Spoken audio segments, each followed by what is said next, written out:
My girlfriend is pregnant, Sabrina. Chris, my husband, stood before me, his face a mask I barely recognized. Girlfriend? The word caught in my throat. I only married a loser like you so you could give me a baby, he sneered, twisting the knife. But you failed every time. My hand flew instinctively to my stomach, a useless shield for the fragile secret I'd discovered only hours before I was pregnant. His eyes glinted with cruel satisfaction. You know who can succeed where you failed.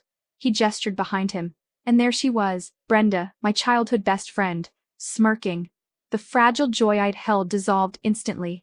My name is Sabrina, and in the space of a heartbeat, on the very day hope bloomed inside me, my husband and best friend ripped my world apart. At that moment, I made a silent vow. He would never know about my child. He didn't deserve either of us.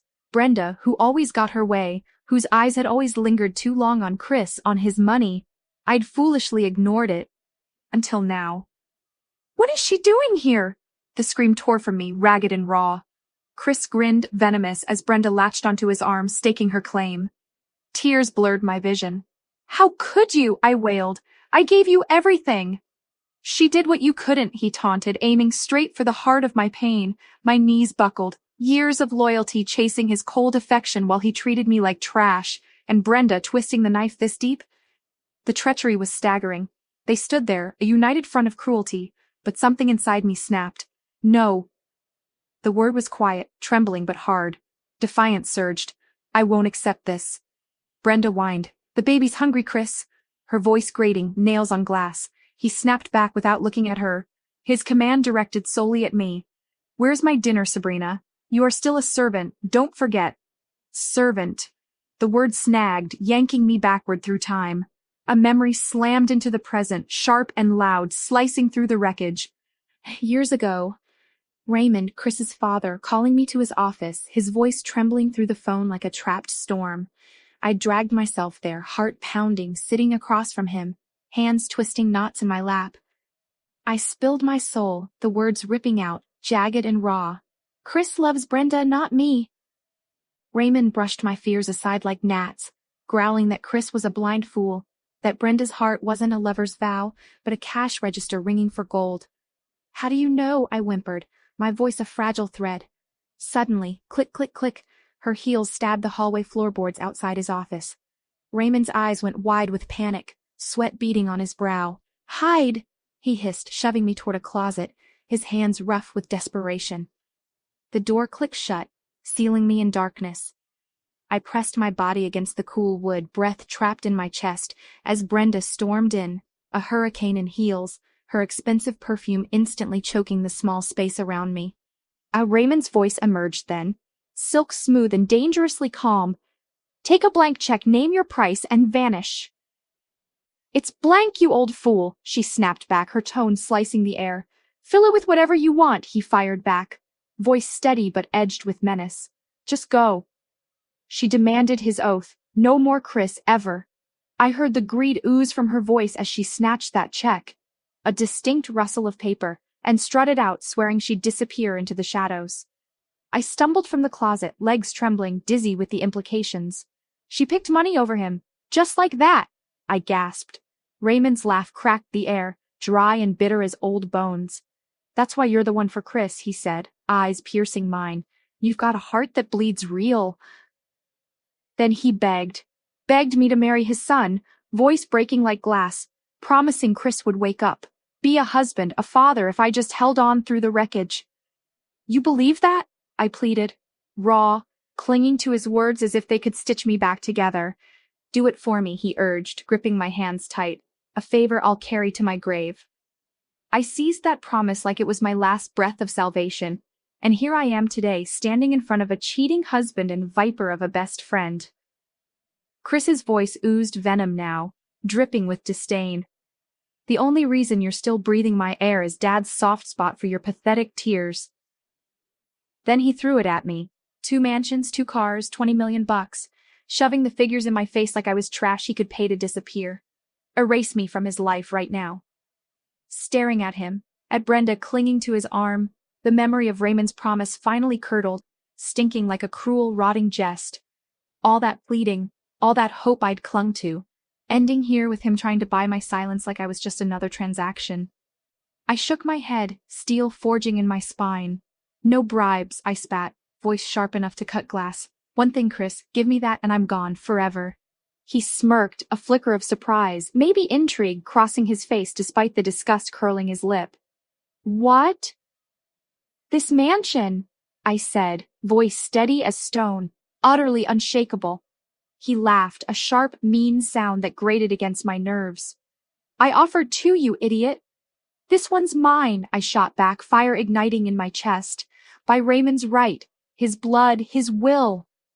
The words summoned a memory, sharp and relentless. Raymond's voice, low and urgent in the dim light of his study. Keep this house, Sabrina, from anyone, even Chris. Why? I'd asked then, confusion gnawing, my voice small. More to it than you know, he dodged, eyes haunted, swearing he'd lock it in for me, that it was my shield. I hadn't understood, thought it a dying man's whim. But I vowed anyway, bound by trust, by the ghost of his faith. My gaze hardened, meeting Chris's now.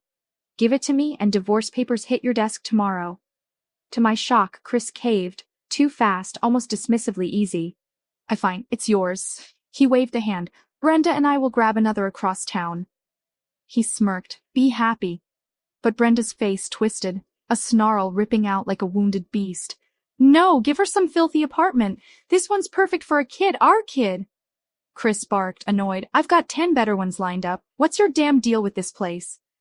I just like it, she whined, but her eyes stabbed at me, dark and vicious, hiding something possessive and feral. He softened then, just a flicker of something complex crossing his face. Sabrina's been loyal for years, he said, almost musing, rotting in my shadow. Even if I don't love her, she's earned this. Scrap. Then, turning back to Brenda, his voice sharpened. You've got me. Isn't that enough? Brenda cooed beside him. Yes, darling. But her fists, clenched white-knuckled at her sides, screamed liar. Chris turned that manufactured warmth off, his voice hardening as he faced me. It's yours, the house, on one condition. Accept that Brenda and I are real. Then crawl out of our lives. Done, I said, already turning away, phone pressed tight to my ear, my voice a low, lethal whisper into the receiver. A lawyer, a promise of freedom taking shape. Behind me, Brenda muttered, I'm not happy. I'm hungry, her whine scraping my nerves raw, the tantrum of a spoiled child. Dinner's coming, Chris snapped, patience fraying. He yelled after my retreating back. You've got the house, least you can do is grab the damn soup. I clicked off the call, ice crystallizing in my tone. Get it yourself or ask the staff, Your Highness. What's that supposed to mean? He growled. Brenda hissed, She's screwing with us, Chris. Venom dripping from every syllable. I straightened my spine, drawing myself up, my voice cold as the grave I suddenly felt this marriage was. I'm head of this house now, deal with it. Chris roared, raw fury crackling off him like static. You messing with me, Sabrina? Not my job anymore, I fired back, unflinching. Hey, Brenda needs my recipe? Let her cook or starve. We had a deal, he thundered, a storm breaking in his voice, warning me not to push. But the dam inside me burst, years of suppressed pain exploding out. I gave you my life, Chris, while I drowned in grief, losing babies, our babies, my body breaking, bleeding, failing me. You paraded your flings, left me choking on shame. I thought you'd change. I was wrong. You're trash, a stain I can't scrub out, and I am not your wife anymore. He sneered, leaning uncomfortably close. Not divorced yet, sweetheart. Soon, I vowed, my resolve unbreakable, forged in the silent agony of years. As if summoned, a stranger slipped through the chaos, face obscured by shadows. He handed me an envelope, then melted back into the periphery like a phantom. Chris barked, instantly suspicious. Who's that? What's in it? Paranoia seeped from him. I tossed the envelope at him, hard. You'll like it, I snapped. Clipped and cold, he tore it open. Divorce papers, signed by me, ink still fresh, utterly final. How'd you get these so fast? He stammered, eyes wild, his carefully constructed control shattering. Why care? You wanted this. Sign it. End our mutual misery. He clutched the papers, muttering defensively. I don't trust you. Gotta check you're not stealing my cash, my empire. Tomorrow, I said, my voice the fall of a guillotine. You and your bride out of my house. You won't win, he growled low and deadly, a cornered animal lashing out. I'm not playing, I shot back, utterly exhausted but firm. I'm done. The guest room's mine tonight, your bed's poison, it stinks of her, of betrayal. Brenda slithered closer, resuming her whine. I'm carrying his baby, Chris. I want this house, not some condo. Her voice was desperate, clawing. Chris snapped, frustration boiling over, his hands flexing as if he wanted to strangle the truth from her. What is with this damn place? She flinched, her mask slipping. Nothing, I just like it, that's all. Her lies were thin as cracked glass, crumbling under her rising panic. Food's coming. Stop whining like a brat, he barked, sharp and clearly fed up. I watched her squirm, eyes darting, hiding something I felt deep in my bones that Raymond knew, something he might have died trying to protect. The next day dawned heavy with dread and the promise of finality. Bag in hand, divorce court calling like a siren song, I headed for the door. Brenda materialized in the foyer, blocking my path, her presence a suffocating storm cloud. This isn't over, she spat, venom dripping, eyes glinting with malice like a snake coiled to strike. Why are you still here? I snapped, my patience a frayed broken thread. She smirked, a taunting dare in her eyes. Divorce ain't final yet, darling. I'm not bending, I stated, ironclad, rooted to the spot. Go. I won't take Chris back. He's yours, all that rot. Then leaning in, my voice a whispered blade, I added, oh, and Brenda, I know about the money Raymond gave you. His blood is on your hands. Her face froze, the carefully constructed mask cracking wide open. I didn't wait for the fallout. I brushed past her, leaving her seething in the hallway, her fury a palpable fire I'd ignited, and simply walked away from. I'm late, I said, striding out, her impotent rage choking the air behind me, any scream swallowed by the definitive slam of the heavy front door. At the courthouse, the judge's gavel fell like a thunderclap, severing the last legal thread binding me to Chris Taylor. I breathed out, slow and deep. I was free. Outside, the sunlight felt different. Chris caught up to me, his eyes flickering with an emotion I couldn't decipher. Jealousy, regret, perhaps something else entirely. Are you sure about this? He asked, his voice softer than I'd heard it in years. I am, are you? My tone was dry, devoid of warmth. It's been anything but a pleasure, Chris. He looked away, then back, a flicker of something almost tender in his gaze. I never meant to mistreat you like that. It caught me off guard. It's too late for that, I replied evenly. But I appreciate you saying it. I wish you the best. My voice was steady, detached. Let me know, if you ever need anything. Was that sincerity? It barely registered. Wish you well with Brenda, Mr. Taylor. I deliberately used his formal name, drawing a clear line. Don't treat me like I'm nothing, he pleaded, his voice breaking slightly. That's what you are to me now, I said, the words cutting deep, even to my own ears. Nothing. You had my heart for years, Chris, and you never cared. It's too late. I paused. Goodbye. He offered me a ride back to the house, promising to leave me alone afterward, his tone almost pleading. Not necessary, I said, wishing him well with Brenda one final time, turning away just as a familiar car pulled up. My brother Devin was behind the wheel, grinning wide. I climbed in, leaving Chris standing alone on the pavement, staring after us, his face slowly darkening. In the car, relief finally washed over me, intoxicating. It's over, Dev, official. My voice was light. So happy for you, Sab. His warmth was a balm. I managed a small laugh. Chris probably thinks I've moved on already. He saw you, assumed. He doesn't know you're my brother. Devin snorted. Guy sucks, never understood why you married him. His bluntness was refreshing. I loved him, I admitted quietly, the truth still a twisted, aching thing inside me. Still do, maybe. Some broken part of me. I sighed. I just wanted what was best for him, but that relationship drained me dry. Nothing left but scars. Raymond's warning echoed again. Keep the house out of anyone's hands, even Chris's. I got the mansion, Dev, my prize from the wreckage. He left it without a real fight?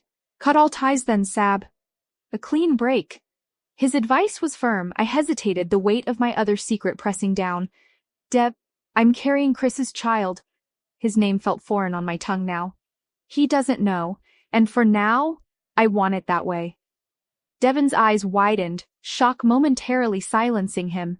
But he didn't push, didn't argue, just nodded, respecting my choice. Okay, Sab, okay. He shifted gears, his tone lifting. Lunch? Someone I want you to meet. We pulled up to Cicada downtown, a trendy spot buzzing with energy. Chris, I'd learn later, had followed us, his jealousy a festering wound. Inside, Devin grinned, insisting lunch was on him. Thought you were broke, I teased. He beamed, suddenly alive with purpose. Been working with someone amazing, changed my life. Investing business secrets, Martin Dean. He can help you too, Sab. I'd never seen him so confident. Then my stomach plummeted. Chris and Brenda strode toward our table like they owned the place. Brenda sneered. Moved on fast, didn't you? Accusation dripping from her voice.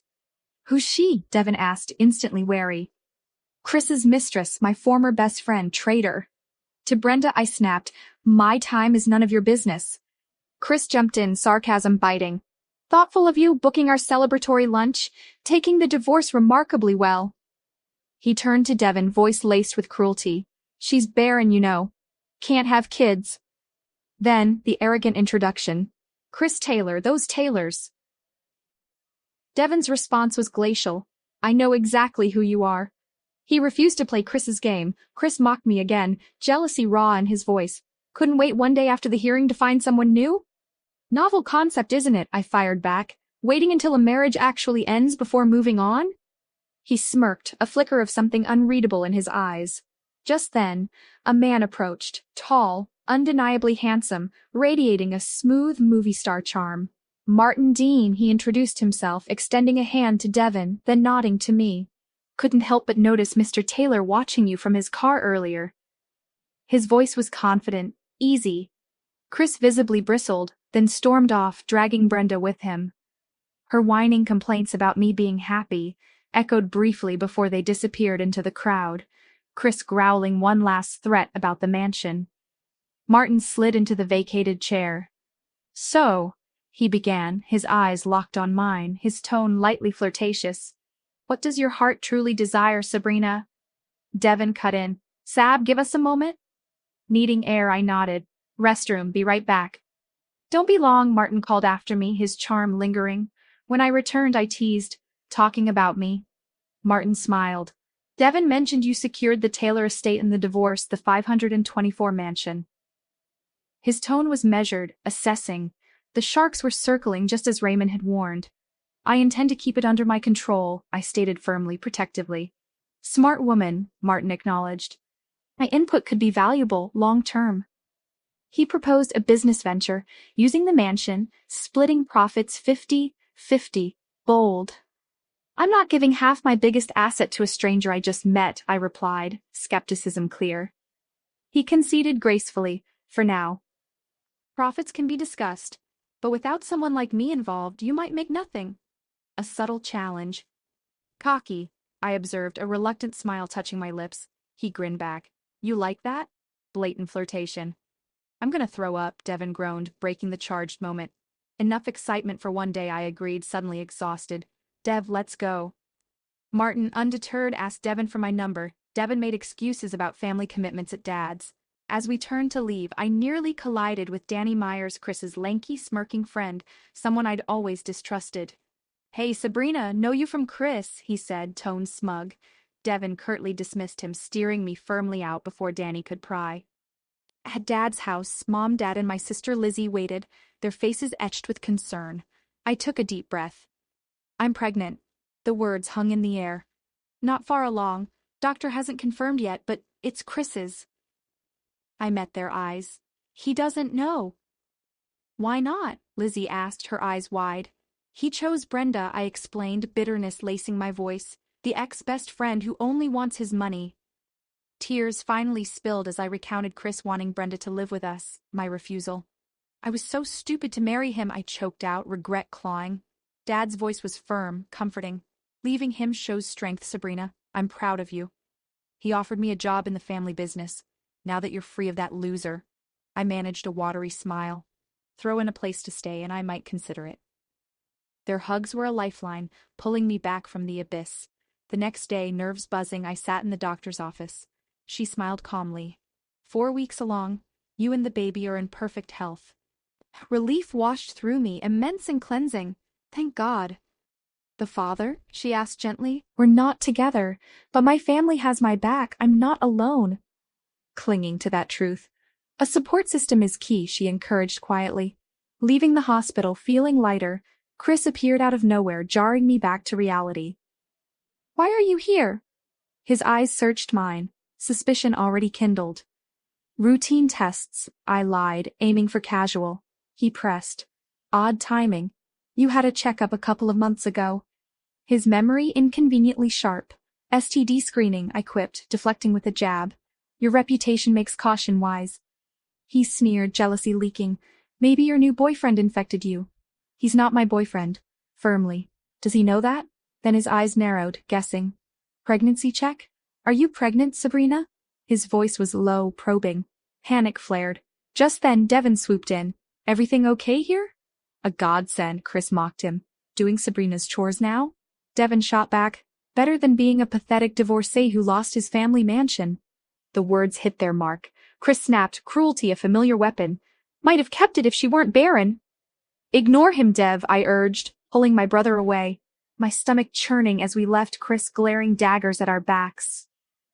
Later that same day, unbeknownst to me, Brenda sat in another exam room across the hospital with Chris. Her doctor confirmed 6 weeks, perfect health. Brenda basked smugly in the news. Chris arrived late, muttering about parking, clearly distracted. He barely registered the doctor's assurances, his mind obviously elsewhere, likely on our encounter outside. His flimsy excuse about wanting to connect with other pregnant couples by getting patient lists was rightly refused due to privacy. The doctor, announcing it was her last day before moving to California, prompted a shocked gasp from Brenda and an angry outburst from Chris about jeopardizing his child. The doctor calmly excused herself. Brenda, sensing his detachment, sounded hurt, asking if the doctor meant so much to him. I'm here, aren't I? Was his curt dismissal.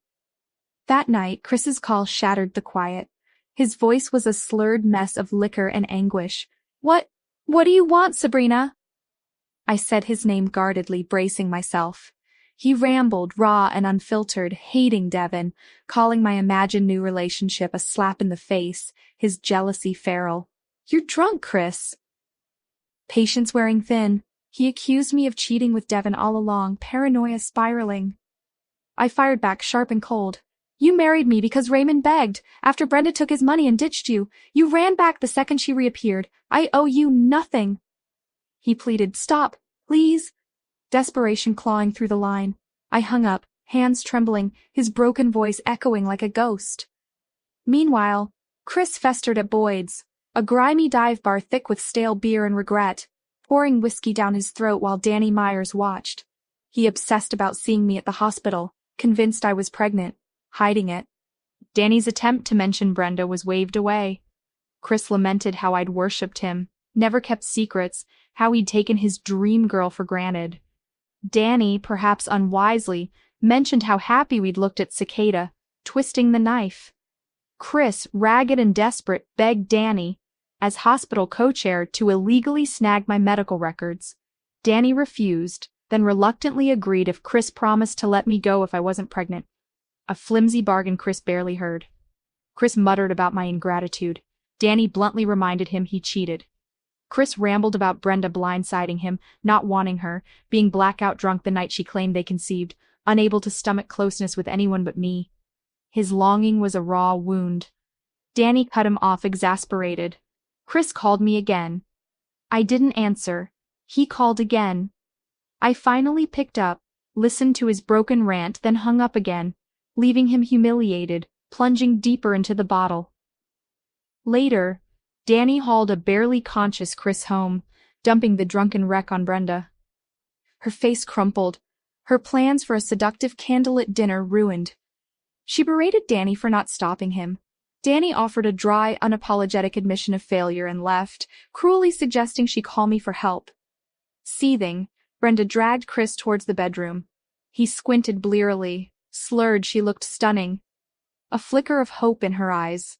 You like it? Wore it for you? Then he gutted her. Miss Sabrina, he mumbled, longing thick in his voice. My name. She froze, shock hardening into fury. Sabrina, her world tilted. I still haunted him. Her schemes crumbled around her. The next morning a sharp, insistent knock shattered the peace, echoing jarringly through the vast entryway. Not the staff. Not Devon. I made my way to the heavy front door. A sense of unease prickling my skin. I pulled it open. And froze. Chris stood on the doorstep. He looked ravaged. Clothes rumpled from the night before, face pale beneath a stubble-shadowed jaw, eyes bloodshot but blazing with a raw, unnerving intensity. The faint, stale smell of whiskey clung to him even in the fresh morning air. Shock, cold and sharp, pierced through me. My breath caught somewhere between my lungs and my throat. Why was he here? How dare he stand on this doorstep after everything?